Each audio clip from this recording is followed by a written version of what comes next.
The story begins on a quiet Thursday evening, one of those evenings where the world seems calm, but something underneath is breaking. The street outside Claire's house was still, the lamps glowing pale gold. Anyone passing by would think of peace. But inside that two-story White House, a storm had already begun. Claire wasn't crying. That was the strange part. She sat on the living room couch with her hands folded, staring at the door as if waiting for a ghost to walk in. She didn't look hurt. She didn't look angry. She looked awake, sharper than she had been in years, as if someone had switched on a light inside her that had been dark for too long. The narrator's voice enters here, calm but heavy. Revenge never starts loud.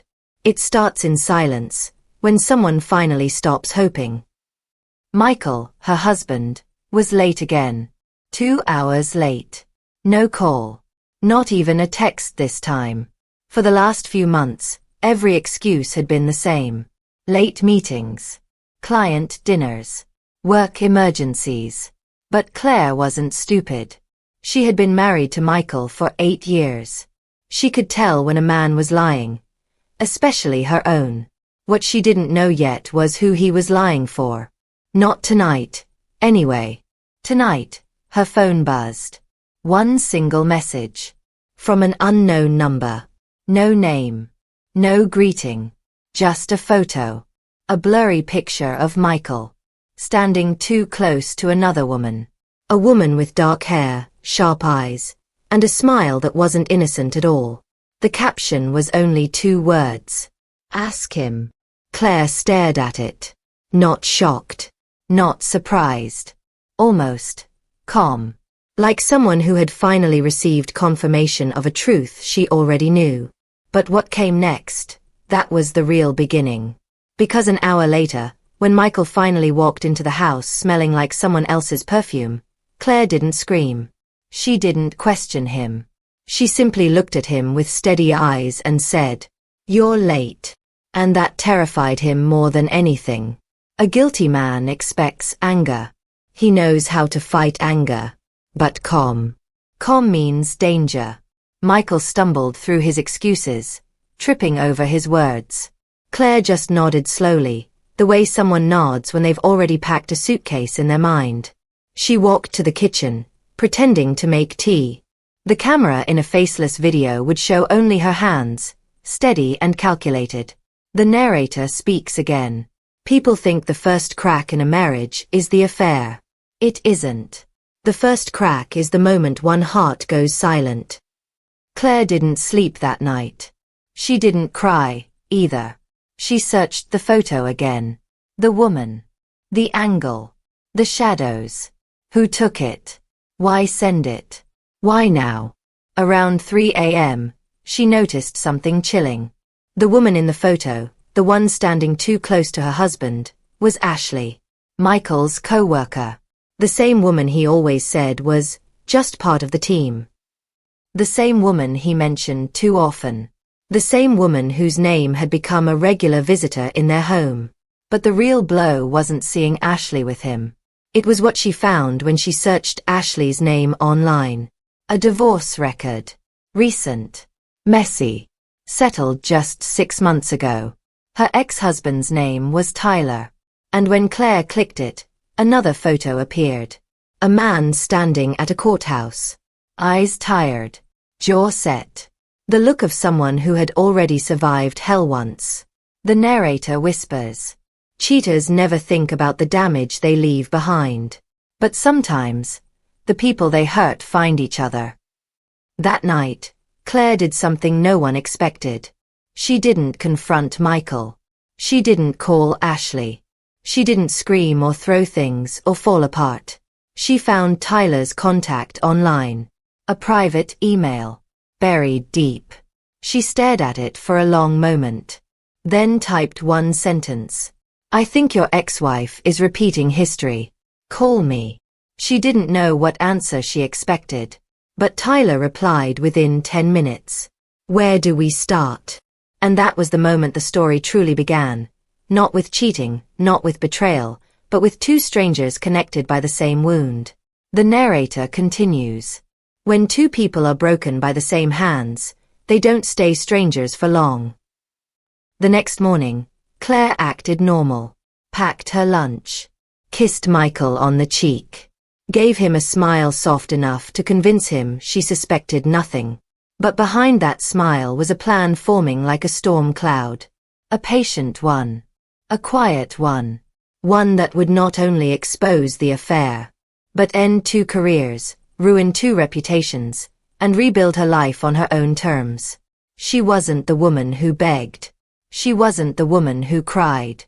She wasn't the woman who let people walk over her. Not anymore. The story's hook ends with the narrator delivering the chilling promise. They thought their secret was safe. They thought they found each other. But what they really did was unite the two people they once betrayed. And that is where the real revenge begins. The trouble in Claire and Michael's marriage did not start with a loud fight. It started with small things that slipped through the cracks when no one was watching. Claire used to wake up before Michael every morning. She would make coffee, open the curtains, and let the sunlight fill their small kitchen. Michael always said he loved mornings with her. But slowly that changed. One Monday, he stopped coming down for breakfast. Then the next week, he left earlier than usual. Then he stopped touching the coffee she made. Claire noticed all of it. She just stayed quiet, hoping the distance would fade. But distance never fades by itself. It grows. The narrator says softly, "Most marriages don't break in one night. They break in little pieces." Michael's excuses began small. Morning meeting. Urgent call. Client breakfast. But every time Claire asked something simple, "How was work?" or "Are you tired?" he snapped, "I'm fine, Claire. Stop worrying." His tone changed before his story did. One evening, Claire made lasagna, Michael's favorite. She lit a candle, placed the plates on the table, and waited. Michael didn't come. At 10 p.m., he walked in. Shirt untucked. Smelling like a sweet perfume she didn't own. Claire looked up from the table and asked kindly, "Long day?" He paused for a second too long before answering, "Yeah, long day." He didn't touch the food. He didn't notice the candle. He didn't look at her. Claire blew the candle out without a word. That little flame wasn't the only thing dying. The next week, the perfume smell returned. And the week after that, Michael became careful, or so he thought. He changed his shirts before coming home. He kept his phone face down. He put a lock on his gallery. But a cheating heart always leaves crumbs. One night, Claire went to the laundry room and found a hotel receipt in Michael's pant pocket. A dinner for two. 11:17 p.m. A place they had never been together. Her hands shook for a moment. But she didn't confront him. Instead, she folded the pants, put them back in his closet, and said nothing. Because Claire had learned something important. Never show your pain to the person who caused it. A few days later, Claire visited Michael's office for a surprise lunch. She wanted things to get better. She wanted to try. But his secretary looked uncomfortable. "Michael isn't here," she said quickly. "But his car is outside," Claire replied. The secretary hesitated. Her eyes dropped to the table. Her voice lowered. "Oh, he left earlier. With Ashley." That name hit Claire like a cold wave. Ashley. Michael's coworker. The woman he talked about too often. Ashley with the perfect eyeliner. Ashley with the bright laugh. Ashley with the divorce papers finalized only months ago. But Claire didn't ask questions. She simply smiled. "Okay. I'll call him later." She walked back to her car slowly. Her heart felt heavy, but her steps were steady. She sat behind the wheel, hands on the steering wheel, staring through the windshield. The narrator says, the moment Claire heard that name, she knew something was wrong. She just didn't know how deep the cut was. That night, Michael came home late again. But this time, Claire noticed everything. The way he took a shower the second he entered. The way he avoided eye contact. The way he laughed a little too hard at his own lies. She didn't argue. She didn't ask where he was. She only said, "Dinner is on the table." Michael stopped. He looked at her, surprised. He expected anger. He expected questions. He was not prepared for calm. "Thanks," he said quietly. Claire nodded and walked away.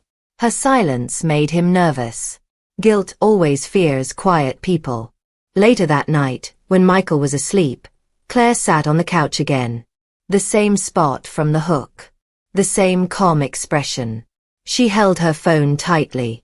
She looked at the hotel receipt she had photographed earlier. The date. The time. The amount. The signature. Her throat tightened, but she didn't cry. She whispered to herself. There must be a reason someone sent that picture. Someone else knows. And for the first time, the thought gave her strength instead of fear. Someone out there had the truth. Someone out there knew about Michael and Ashley. Someone out there wanted her to know. That meant she wasn't alone in this. She looked up at the dark window and breathed slowly. This wasn't the end of her story. It was only the beginning. The narrator's voice ends part 1 with a quiet warning. A crack in a marriage can be repaired. But a crack in trust? That becomes a doorway. The next morning began like any normal day. Sunlight filtered through thin curtains. Birds made soft sounds outside. But inside the house, Claire felt something strange, like someone had pulled a thread in her life, and everything was beginning to unravel slowly. Michael left early again. Same rushed steps. Same fake smile. Same, "I'll be home late," big project. But Claire didn't watch him leave. Instead, she stared at her phone. At that picture that came from an unknown number. The picture that felt like a stranger knocking on the door of her truth. The narrator says, "Sometimes one photo can speak louder than 1,000 lies." Claire zoomed in. It was Michael. His hand on Ashley's back. Ashley leaning too close. Their shadows touching on the pavement. Even though the photo was blurry, the closeness was clear. Claire sat there for a long time. Then she whispered, "Who sent this to me? And why?" She checked the number. No name. No profile picture. Just a simple message sent at 8:43 p.m. Ask him. But she didn't need to ask him. She already knew what he would say. "It's not what it looks like." She was upset. "I was helping." "You're overreacting." Cheaters had the same vocabulary everywhere. So instead of asking Michael, Claire tried to answer a different question. Who took this photo? Because if someone took it, someone else knew. Someone else had seen the truth with their own eyes. And that someone had chosen her. A few hours later, Claire received another message. Same unknown number. No words this time. Just a screenshot. A company directory entry. Ashley Parker. Department. Marketing. Status. Employee. And next to it, another line. Emergency contact. Tyler Parker, ex-husband. Claire stared at the name, Tyler. Her heartbeat quickened. So the sender wasn't a stranger. It wasn't a wrong number. It wasn't an accident. This person wanted her to know exactly who Ashley was, and who had suffered before her. The narrator's voice sinks deeper. Cheating rarely starts with one victim. It starts with a pattern. Claire typed slowly. Who is this? And why are you sending me this? 3 dots appeared. Then disappeared. Then returned again. Finally, a short reply arrived. You deserve the truth. Call him. He knows everything. Attached was a contact number. Tyler Parker. The man Ashley once promised forever, and then betrayed. Claire held the phone for a long time. Her fingers trembled, but not from fear. From clarity. From something inside her waking up after months of pain. But she didn't call him yet. Not today. Not with emotions still sharp and raw. She needed to understand more. So she opened her laptop. Searching the past. Typing Ashley Parker divorce into the search bar felt like opening a forbidden door. But sometimes the truth hides in public places. The first link made her freeze. Ashley Parker and husband file for divorce amid cheating rumors. Court documents filed 6 months ago. Claire opened it with shaking hands. The article was short but detailed. Ashley had allegedly cheated with a coworker at her previous job. Her husband Tyler had caught her through emails and travel receipts. Ashley denied everything. Tyler provided proof. The court moved fast. Claire leaned back in her chair. So this wasn't Ashley's first time. This wasn't Michael's first lie. This wasn't a new story. It was a repeating story. A pattern. The narrator whispers. History doesn't repeat. People do. The moment Claire decided. That night, Michael came home humming. Happier than he had been with Claire in months. Great day at work, he said casually. Claire watched him. Same smile. Same lies. Same perfume. She couldn't even smell it anymore. The scent was nothing compared to the truth she now carried. She served him food. She listened to his fake stories. She nodded at his excuses. But inside, she was making a different plan. When Michael went to bed, Claire stayed in the living room. The house was quiet, the kind of quiet that carries secrets. She looked at Tyler's number again. Then, slowly, she typed. This is Claire.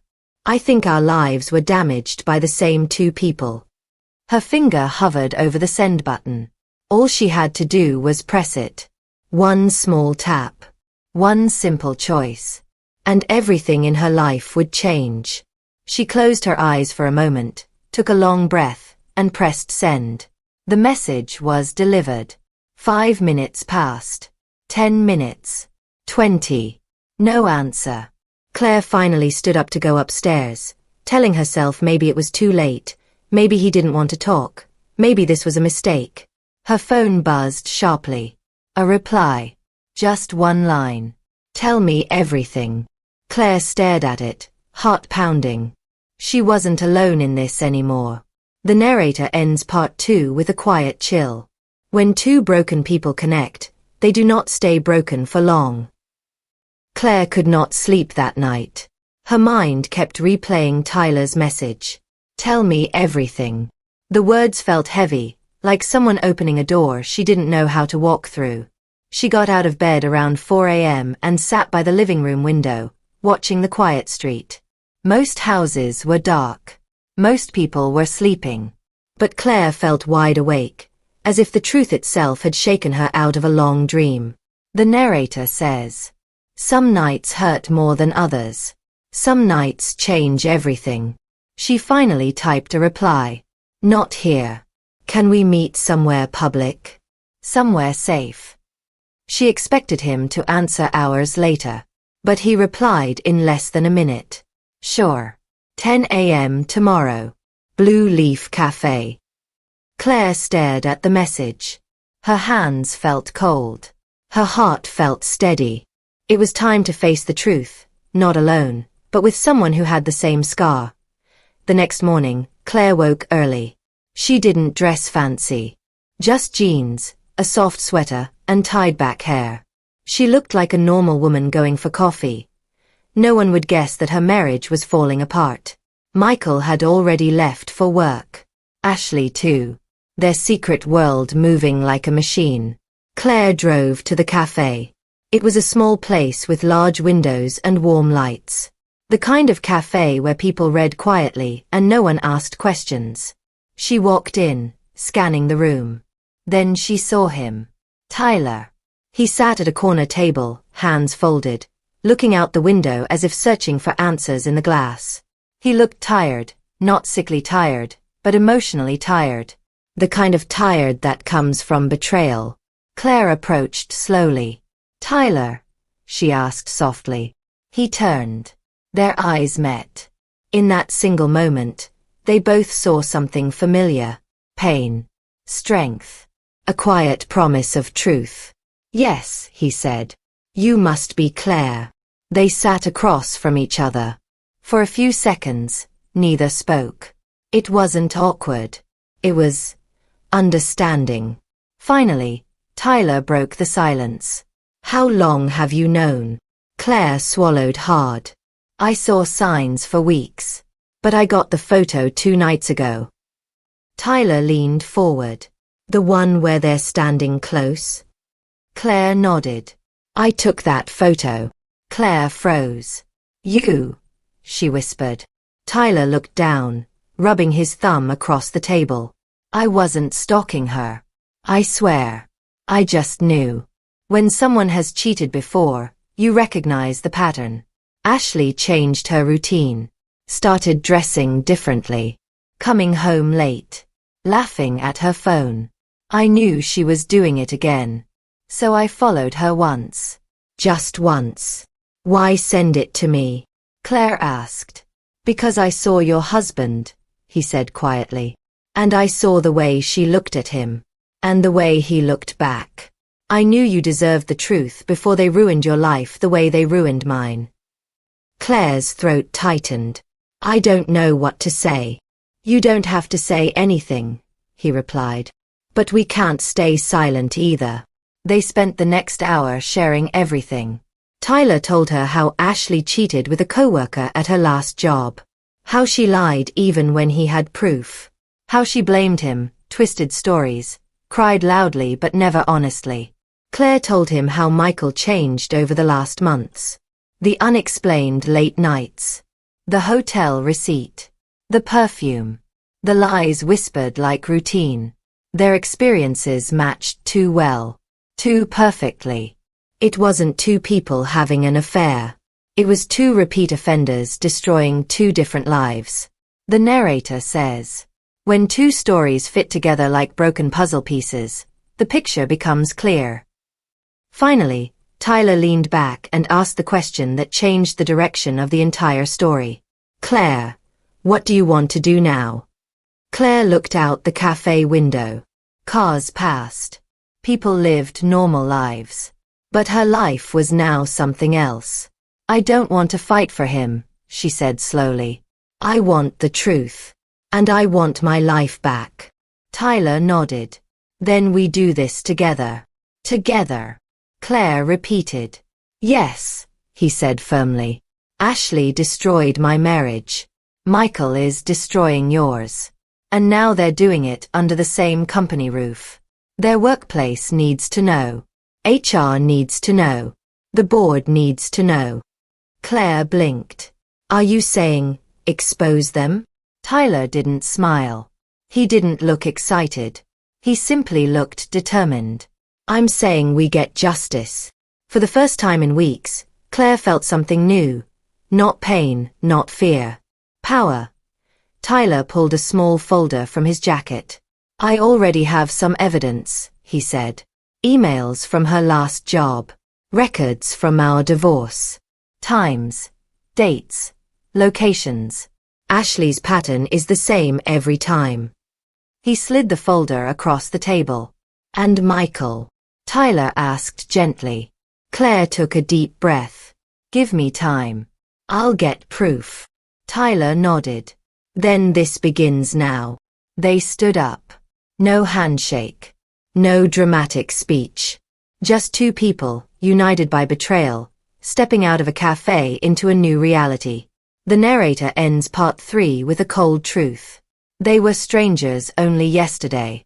But today, they were partners in a revenge neither cheater could ever predict. For the next few days, Claire lived 2 different lives. One life was quiet, cooking dinner, going to work, smiling at neighbors, pretending everything was normal. The other life was a storm growing slowly, carefully, in the shadows. She and Tyler texted only at certain times. 7 a.m., 1 p.m., 10 p.m. Never random, never too long, never suspicious. The narrator says, revenge is strongest when it moves silently. Claire started paying attention to every small detail around Michael. What time he left. What time he returned. What shirt he wore. What excuse he gave. What he smelled like. She noticed patterns. He always left home on Thursdays wearing his grey shirt, the one he said was comfortable for long meetings. He always came home late on Mondays. He always checked his phone at 11:30 p.m. He always deleted his call history on weekends. These weren't random habits. These were signals. Claire wrote everything down in a small notebook she kept hidden in the laundry basket. Michael never checked the laundry. One Wednesday night, Claire walked past Michael's office at home. His laptop screen was still glowing. He had gone to shower. The laptop wasn't locked. A mistake he would regret later. Claire walked toward it slowly. Her hands were cold. Her heart beat loudly. But her face stayed calm. She didn't search everything, only what was already open. A calendar window. A meeting invite. The title read, Client Strategy Review, Hotel West Lane, 8 p.m. But Claire knew there was no client meeting at 8 p.m. She zoomed in on the invite. Only 2 attendees were listed. Michael. Ashley. She took a photo quickly, closed the laptop quietly, walked back to the living room. For the first time, the truth wasn't a guess. It was proof. She sent it to Tyler. His reply came fast. Good. Keep going. They think they're smarter than everyone. Use that.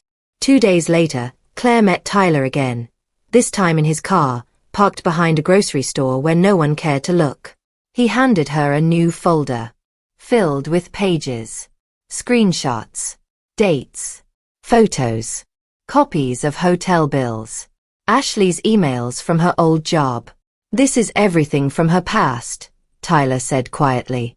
Patterns, lies, affairs, HR warnings. Claire flipped through the pages. Ashley with a coworker at her old company. A complaint filed by another employee. A final written warning about inappropriate conduct during work hours. A transfer request by her previous manager after catching her in a restricted area with a colleague. Claire's eyes widened. So she's been doing this for years, she whispered. Tyler nodded with a tired smile. She always finds someone new to ruin.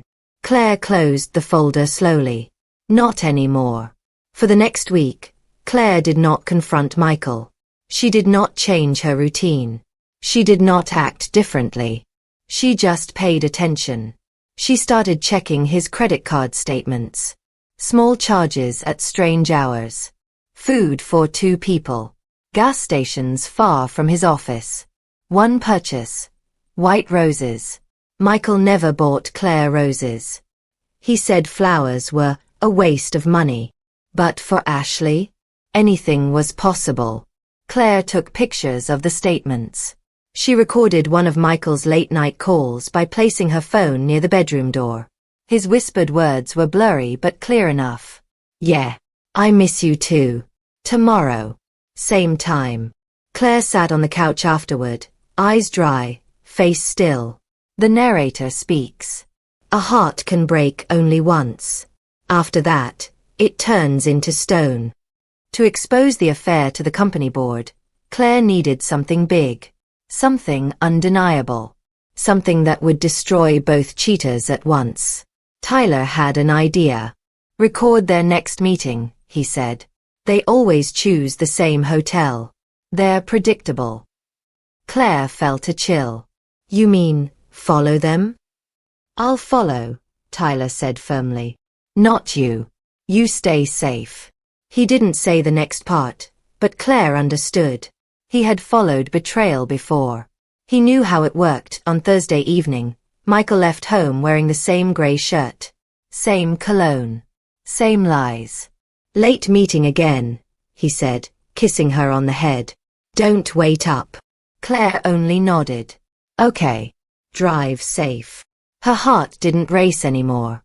It moved steadily, like someone preparing for a finish line. She texted Tyler. He just left. 10 minutes later, Tyler replied. I'm behind him. They're going to the same hotel. Claire sat on the couch with her hands folded. No tears. No shaking. Only focus. The minutes felt slow. The house felt strange. The world felt like it was holding its breath. Finally, Tyler sent a message. A photo. A clear one this time. Michael and Ashley. Holding hands. Walking into the hotel together. No excuses left. No lies left. No way out. Tyler's message came with the final blow. We have everything we need. Now we destroy them. The narrator ends part 4 with a cold, quiet line. The moment truth becomes evidence, revenge becomes possible. Claire woke up the next morning feeling different. Not lighter. Not happier. But clearer, like her heart had finally decided to stop defending a man who wasn't hers anymore. The narrator says, "Revenge does not start with anger. It starts with acceptance." She made breakfast quietly. Michael came downstairs, smiling like nothing was wrong. He kissed her cheek and said, "I'll be late again today." Claire turned and looked at him. "Oh," she said softly. "Work." "Yeah, work." He didn't see the small smile on her lips, a smile not of love, but of understanding. She knew. And now she was ready to tea lunchtime. Claire met Tyler again. This time in a quiet park, on a bench far away from people. Tyler had a laptop bag with him. His expression was serious, focused, ready.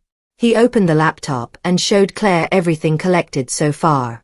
Photos of Michael and Ashley together. Proof of hotel meetings. Screenshots of calendar invites. Credit card statements. Audio recordings. Ashley's past HR warnings. Her old emails from the previous cheating scandal. Claire stared at the screen, her jaw tight. "Will this be enough?" she asked. Tyler nodded confidently. "More than enough." Companies take internal relationships seriously, especially when it involves lies, misconduct, favoritism, and hiding meetings in hotels. He paused, then added, "And especially when the woman has already done this before." Claire folded her hands. "What do we do now?" Tyler leaned in. "We prepare a report. A clean, full, organized report with dates, times, proof, everything. And we send it directly to their company's board of directors. Not to HR." "Why not HR?" Claire asked. "Because HR protects the company, not people," Tyler explained. "The board wants to avoid scandals. They'll act fast." Claire took a slow breath. "So we create a trap." Tyler nodded. "Yes. A trap that closes from all sides." For the next 3 days, Claire and Tyler worked together secretly. They didn't meet in the same place twice. They talked minimally.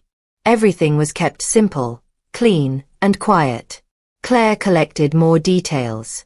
Michael's schedule. Car mileage. Phone behavior. New receipts hidden in his pockets.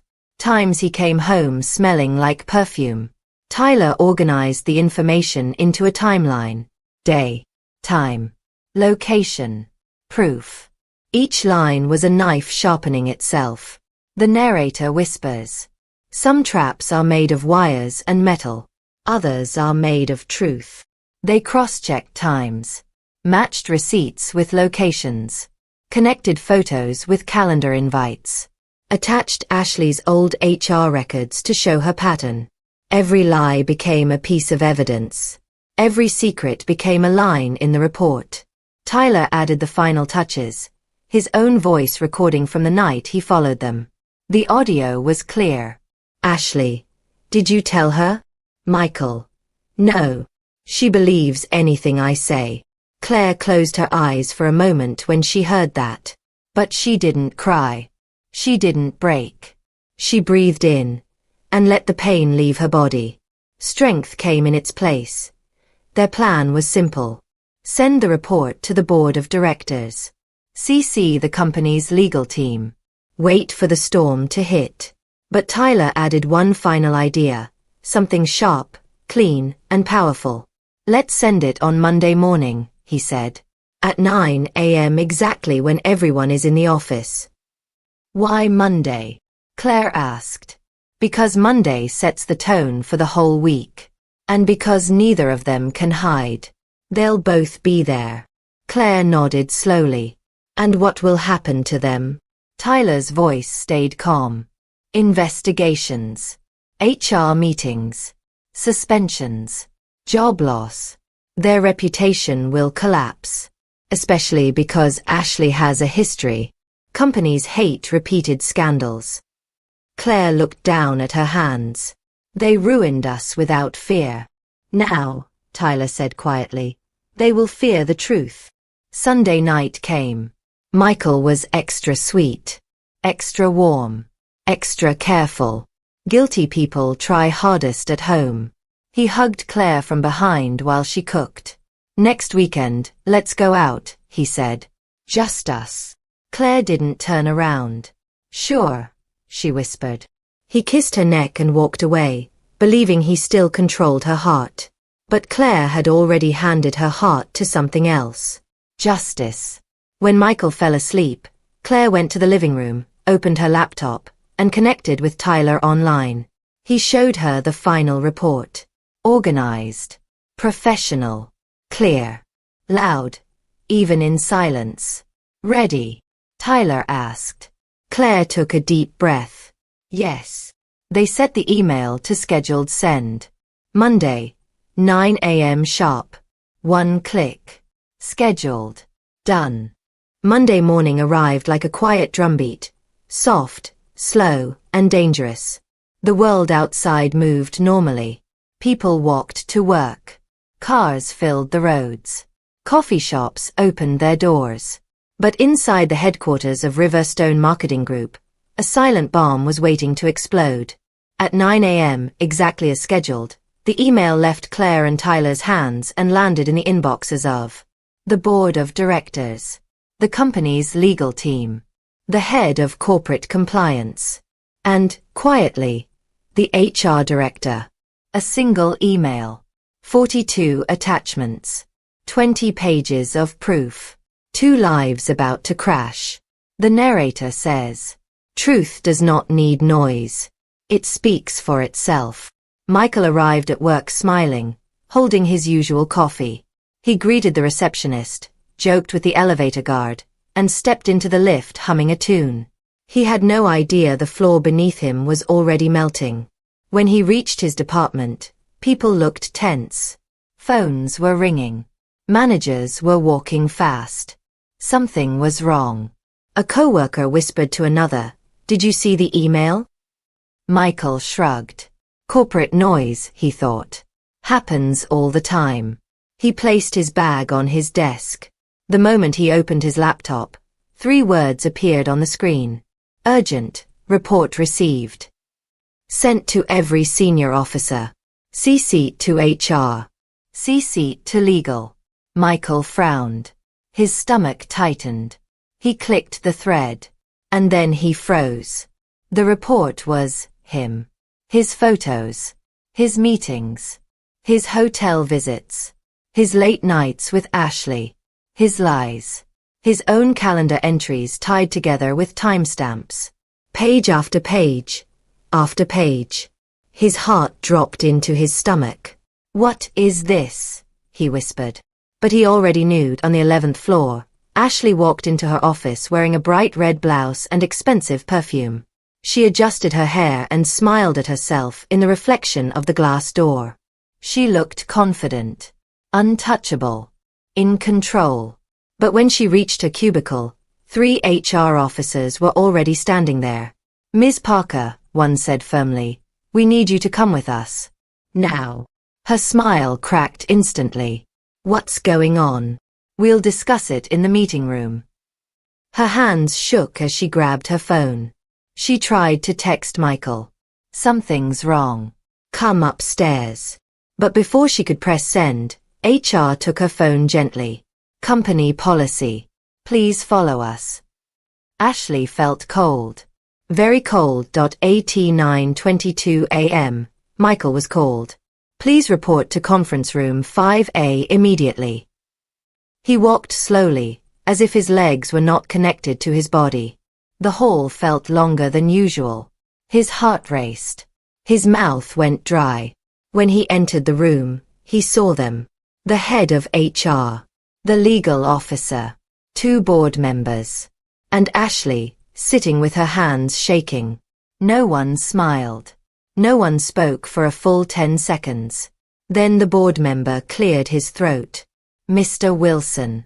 Ms. Parker, we received a very serious report this morning. Michael swallowed hard. It's not true. The board member interrupted sharply. We have photos, Mr. Wilson. We have hotel logs. We have internal calendar entries. We have a pattern of misconduct. And we have Ms. Parker's previous HR file from her former company. Ashley's face went pale. Please, she whispered. This is a misunderstanding. The HR director pushed a folder forward. Explain the hotel visits during work hours. Explain the fake client meetings. Explain why you 2 attended late strategy reviews alone. Explain the charges on your company card. Michael looked at Ashley. Ashley looked at him. They were trapped. The narrator says, cheaters know how to lie to their partners, but they do not know how to lie to proof. The board member spoke again. You have violated company policy 7.3 on employee relationships, policy 6.8 on misuse of company time, and policy 9.1 on dishonesty. An investigation will begin immediately. Ashley's voice broke. What does that mean? The legal officer answered calmly. You are both suspended. Effective right now. Michael's head snapped up. Suspended. Yes, the officer replied. With the evidence we received, termination is very likely. Ashley whispered. Who did this to us? But Michael already knew. Claire. He felt a cold chill run down his spine at that exact moment. Claire sat in her car outside a grocery store, sipping tea. She wasn't smiling. She wasn't celebrating. She was calm. She had waited long enough for the truth to speak. Her phone buzzed. A message from Tyler. They were both pulled into HR. It's happening. Claire typed back. Good. Let the truth do its work. At 11 a.m., Michael was escorted out of the building. His badge was taken. His laptop too. Coworkers watched silently. Some whispered. Some stared. Some pretended not to look. Ashley left a few minutes after him, eyes red, face tight, trying not to cry. They didn't leave together.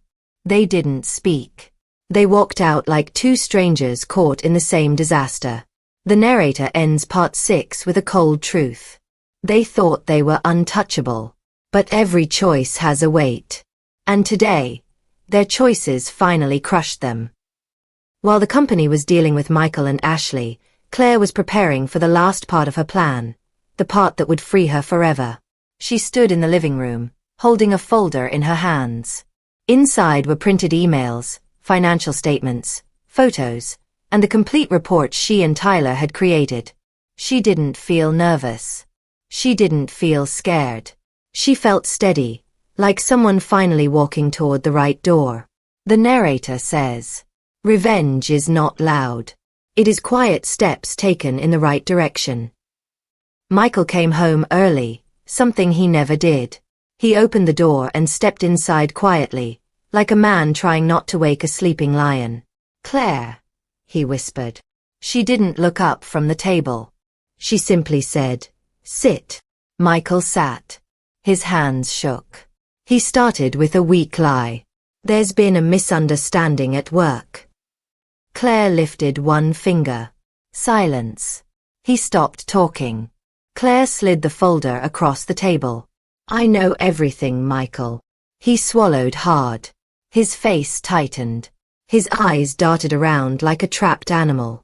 Claire, please, let me explain. You lied to me for months, she said softly. You cheated. You used company time. You hid things. And you thought I would never find out. I made a mistake, he whispered. A stupid mistake. But I love you. Love.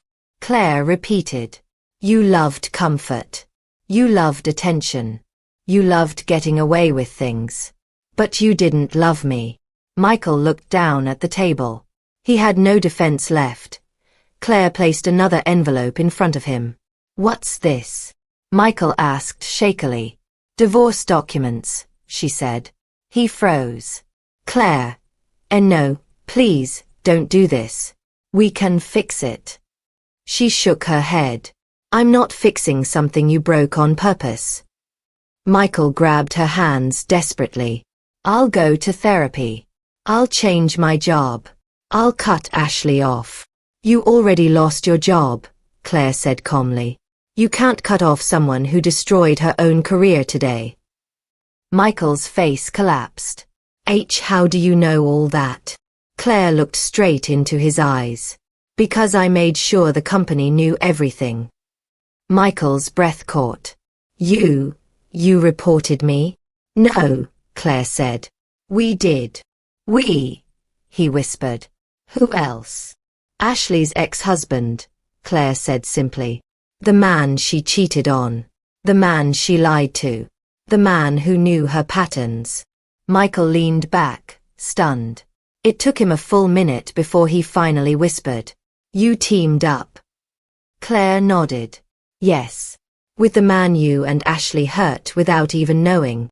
Michael covered his face with both hands. This is insane. Why would you do that? Claire's voice stayed calm. Because you didn't just cheat on me. You tried to make me feel small. Stupid. Blind. Now you feel what I felt. Powerless. Michael lowered his hands. Please. We worked so hard for this marriage. Half of everything is yours. Just don't take everything from me. Claire took a deep breath. I'm not taking half. Michael blinked. You're not. No, Claire said. I'm taking more. She slid another paper toward him. The prenup they signed years ago. Michael's eyes widened. Oh my God. The prenup clearly stated. If infidelity is proven, Claire receives 70% of the assets. The house. The car. Half of Michael's retirement fund. And full spousal support for 3 years. Michael's heartbeat turned violent. You can't. You cheated, Claire said. We have proof. The prenup is clear. Michael felt the room spinning. He whispered, Claire, please, don't ruin me. She stood up slowly, her voice steady as steel. You ruined yourself. Claire picked up her coat and walked to the door. Where are you going? Michael asked through tears. To sign the papers, she said. And to start my new life. Claire, please stay. She stopped at the doorway. No. I won't stay with someone who chooses lies over love. Michael reached out his hand helplessly. Do you still hate me? He whispered. Claire looked at him one last time. No, she said softly. I don't hate you. I'm done with you. She walked out and closed the door behind her. Michael broke down. Later that evening, Claire met Tyler outside the courthouse. He looked relieved to see her smiling for the first time. It's finally over, Tyler said. Claire nodded. Yes. And you helped me stand again. Tyler looked at her and said quietly, You helped me too. They shared a calm moment. Not romantic, not dramatic. Just human. Then Claire said the line she had waited to say. They thought they found each other. But all they did was reunite the two people they once betrayed. Sometimes revenge is not fire. Sometimes revenge is simply walking away richer, stronger, and free. The days after the divorce moved slowly but peacefully for Claire. There were no more late nights waiting. No more perfume smells on shirts. No more lies slipping through the cracks of her home. The silence felt new. Not empty, but healing. The narrator says, After a storm, the world becomes quiet. That quiet is not loneliness. It is freedom. Claire woke up each morning with a calm breath. She made coffee just for herself. She opened the curtains not to welcome someone home, but to welcome her own life back. For the first time in years, she felt present. She felt light. She felt human again. Michael moved out of the house because he had no choice. The prenup made everything clear. He was staying in a small apartment now, nothing like the home he once shared with Claire. He tried calling her the first few days, but she never answered. He tried texting her long apologies, but she never replied. He even tried coming to the house once, but she didn't open the door. He wasn't angry. He wasn't shouting. He was simply lost. His suspension from work turned into a formal termination within 2 weeks. He lost his job, his professional reputation, his company benefits, his future promotions, and the 2 people he thought cared for him, the company and Ashley. Ashley tried contacting him too, but he blocked her. She was the reason he had fallen so far. He finally saw that. But seeing it now didn't matter. It was too late. The narrator whispers. Some lessons arrive when the damage is already done. Ashley's life fell even harder. The board discovered her past HR warnings and old scandal. They learned she had repeated the same behavior with Michael. She had lied to her manager, skipped meetings, and used work hours to meet him at hotels. Her termination happened fast. On her last day, Ashley left the building with her head down, holding a small box of belongings. People whispered behind her, but she kept walking. She didn't look at anyone. She had destroyed 2 marriages, 2 careers, and her own name, all because she wanted attention she didn't deserve. She tried messaging Tyler too. I made a mistake. Can we talk? Tyler never replied. Some doors close forever. Meanwhile, Claire was rebuilding her life step by step. She updated her home. New curtains, new arrangement, new peace. She donated old souvenirs that reminded her of Michael. She painted one wall blue, a color she always wanted but Michael never liked. She took evening walks. She read books she had abandoned. She cooked meals she enjoyed. She laughed more. She slept deeply. In her quiet moments, she felt something she hadn't felt in a long time. Herself. The narrator says, healing does not happen loudly. It grows like morning light, slow, steady, and warm. A week after the divorce was finalized, Claire met Tyler again, this time not in secret, not with fear, not with a folder of evidence. They met at the same cafe as before, but everything felt different now. They weren't 2 broken people anymore. They were 2 survivors. Tyler smiled when he saw her. You look free, he said. I feel free, Claire replied. They talked about simple things, work, life, small joys, future dreams. Neither expected anything romantic. It wasn't about that. It was about finally sitting across from someone who understood pain and growth and healing. Tyler said softly, I'm glad you're okay.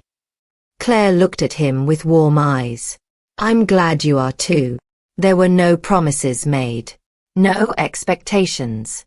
No pressure. Just 2 people sharing peace after surviving a storm together. Before closing this chapter forever, Claire visited the garden behind her new life, a quiet park near her home. She sat on a bench and looked at the sky. She remembered everything. The lies. The pain. The tears. The confusion. The silent nights. But she also remembered the strength she found. The truth she uncovered. The courage she built. The revenge she executed with grace, not anger. She whispered to herself, I didn't win by hurting them. I won by saving myself. Revenge is not always fire and destruction. Sometimes the best revenge is simply walking away richer, wiser, and completely free. Claire's story did not end with pain. It ended with truth. And the truth set her free. Thank you so much for watching. If you enjoy the story, please hit the like button, subscribe, and click the bell icon. Comment below for more stories like this. Your support means the world to us.